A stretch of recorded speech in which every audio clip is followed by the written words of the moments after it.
అందరికీ నమస్తే. అందరూ ఎలా ఉన్నారు? మనం ప్రజెంట్ మన వేములవాడ రాజన్న ప్రధాన ఆలయం యొక్క వెనుక ద్వారం వద్ద ఉన్నాము. మరొక వారం రోజుల్లో మన వేములవాడలో మహాశివరాత్రి ఉత్సవాలు ఘనంగా జరగబోతున్నాయి. 2026 మహాశివరాత్రి ముందర మన వేములవాడ రాజన్న ఆలయం లోపల అభివృద్ధి పనులు ఎంతవరకు పూర్తయ్యాయో ఈ రోజు తెలుసుకుందాం. తర్వాత మన భీమేశ్వర ఆలయంలో మన రాజన్న దర్శనాలు ఏ విధంగా జరుగుతున్నాయో అది కూడా చూద్దాం.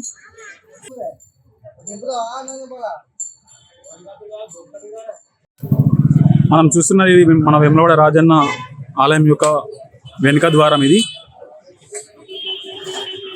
ఈ ద్వారం పక్కనే మనకి కొత్తగా కళ్యాణకట్ట నిర్మించారు. ఇక్కడ అది చూసుకుందాం. ఇప్పుడు ఈ ద్వారం పక్కనే మనకి కొత్తగా కళ్యాణకట్ట ఇక్కడ షెడ్ నిర్మించారు. ఇక్కడ మనం తలనీలాలు సమర్పించుకొని దీని పక్కనే మనకి స్నానం గదులను కూడా నిర్మించారు కొత్తగా. అందులో వెళ్ళి స్నానం చేయొచ్చు.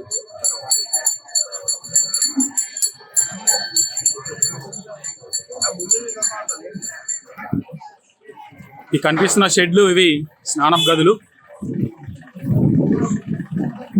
లైటింగ్ అరేంజ్ చేస్తారు మన శివరాత్రికి.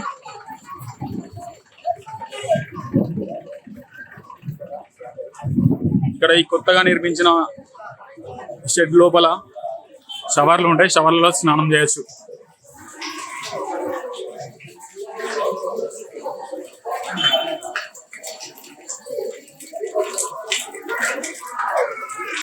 కనిపిస్తున్న ఈ షవర్ల కింద స్నానం చేసి దర్శనానికి వెళ్ళిపోవచ్చు. 2026 మహాశివరాత్రి మరికొన్ని రోజుల్లో మన వేములవాడలో అంగరంగ వైభవంగా జరగబోతుంది. ఈ శివరాత్రి ముందు వరకు మన రాజన్న ఆలయం లోపల పనులు ఈ విధంగా ఉన్నాయి. ఇప్పుడు చూసేద్దాం. కనిపిస్తున్నది మనకి రాజన్న ఆలయం యొక్క గోపురం పక్కనే రావి చెట్టు ఉన్నది. మనకు లోపల వర్క్స్ ఈ విధంగా జరుగుతున్నాయి. మీరు చూసుకున్నట్టయితే గర్భాలయం పక్కన మనకి పిల్లర్లు పోసారు. బేస్మెంట్ కూడా పోయడం జరిగింది. అలాగే మనకి గర్భాలయం వెనుక వైపున వర్క్స్ జరుగుతూ ఉన్నాయి. చూసుకున్నట్టయితే అక్కడ వర్క్స్ జరుగుతూ ఉన్నాయి. ఈ వెనుక ఉన్న గోపురాల ముందు కూడా కూలగొట్టడం జరిగింది. అక్కడ ఇంకా వర్క్స్ జరుగుతూనే ఉన్నాయి. వాటి వెనకాల కనిపిస్తున్నది అది ద్వారం. మనకి వేములవాడ రాజన్న ఆలయం యొక్క వెనుక ద్వారం అది కనిపిస్తుంది అక్కడ. దాని పక్కన మనకి వర్క్స్ జరుగుతూ ఉన్నాయి ఇప్పుడు ప్రజెంట్.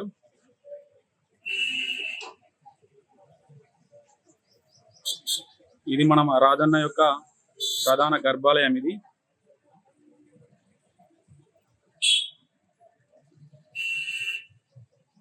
ఈ గర్భాలయం ప్రక్కన మనకి నిర్మాణాలు కొంతవరకు పూర్తయినాయి. ఇది కంటిన్యూగా జరుగుతూనే ఉన్నాయి.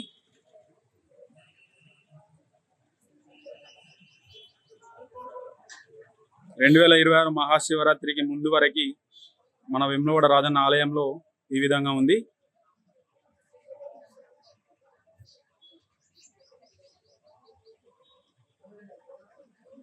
రెండు 2027 మహాశివరాత్రి లోపు ఈ పనులన్నీ పూర్తయి మన రాజన్నకు అంగరంగ వైభవంగా మహాశివరాత్రి వేడుకలు జరగాలని కోరుకుందాము. వచ్చే సంవత్సరం ఈ సంవత్సరం అయితే మన రాజన్నను మనం భీమేశ్వర ఆలయంలో దర్శనం చేసుకోవచ్చు.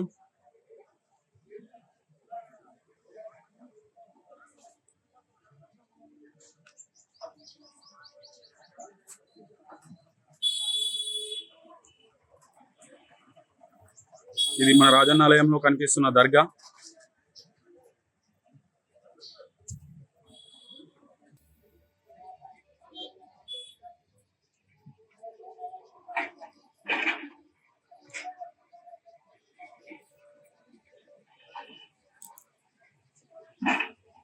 ఇది మనకు 2026 శివరాత్రికి ముందు వరకు రాజన్న ఆలయంలో పరిస్థితి.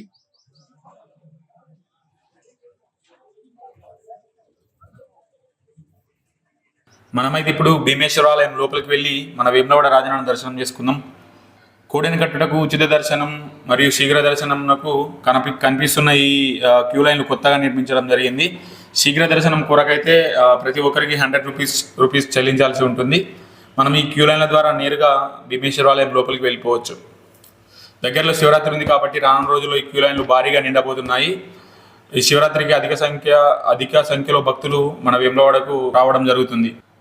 ఈ క్యూ లైన్ల గుండా కొంచెం మనం ముందుకు రాగానే మనకి కనిపిస్తున్న ఈ షెడ్ కొత్తగా నిర్మించారు. అలాగే మనకు రైట్ సైడ్లో శివుని యొక్క విగ్రహం ఉంది, నాట్య రూపంలో ఉన్న విగ్రహం ఉంది. ఈ కనబడుతున్న ఈ ద్వారం కూడా మనం భీమేశ్వర ఆలయం లోపలికి వెళ్ళిపోవచ్చు. మనం ఆలయం లోపలికి రాగానే మనకు దూరంగా అంజన కనిపించింది, అక్కడ కూర్చుని చూడండి.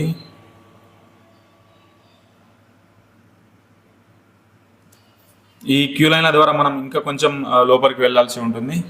మీ అందరికి తెలిసిన విషయమే మన రాజన్న ఆలయంలో ప్రత్యేకత కోడలు కట్టుట. కోడలు కట్టేవారు తమ తమ కోడలను ఆలయం చుట్టూ ప్రదక్షిణ చేసిన తర్వాత ఆలయం ముందటికి వెళ్ళి అక్కడ కట్టేస్తారు. మనం చూసుకోవచ్చు, అక్కడ ముందట కట్టేస్తున్నారు కోడెలను.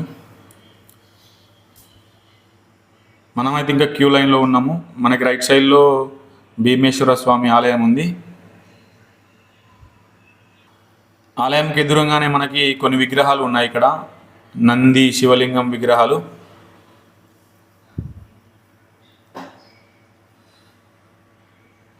మనకు కనిపిస్తున్న ఈ ద్వారం గుండా మనం లోపలికి వెళ్ళి రాజన్నను దర్శనం చేసుకోవచ్చు.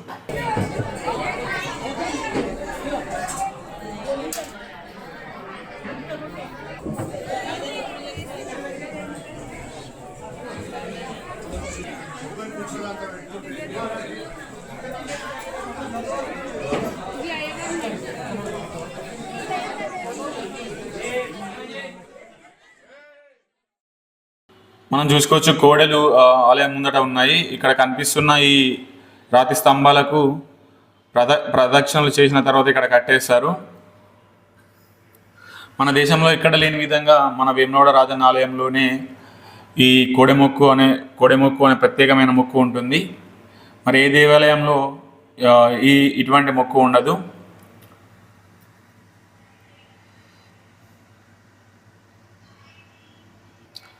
మనం దర్శనం చేసుకొని బయటకు వచ్చిన తర్వాత మనకు ఎదురుగానే ప్రసాదం కౌంటర్లు ఉంటాయి. ఈ ప్రసాదం కౌంటర్లోకి వెళ్ళి మనం ఫస్ట్ టోకెన్ తీసుకొని క్యూ లైన్ల గుండా వెళ్ళి ప్రసాదం తీసుకోవచ్చు. ఇది మన వేములవాడ రాజన్న యొక్క లడ్డు ప్రసాదం. చాలా టేస్టీగా ఉంటుంది. ఇది మన వేములవాడ రాజన్న ఆలయంలో 2026 మహాశివరాత్రి ముందు పరిస్థితి. ఈ వీడియో మీకు నచ్చినట్టయితే ఏం చేయాలో తెలుసు కదా. Like, share and subscribe. చాలామంది చూస్తున్నారు కానీ సబ్స్క్రైబ్ చేసుకోవడం లేదు. మీరు సబ్స్క్రైబ్ చేసుకున్నట్లయితే నాకు కొంచెం స్ట్రెంత్ ఇచ్చిన వాళ్ళు అవుతారు. నెక్స్ట్ వీడియోలో మళ్ళీ కలుద్దాం.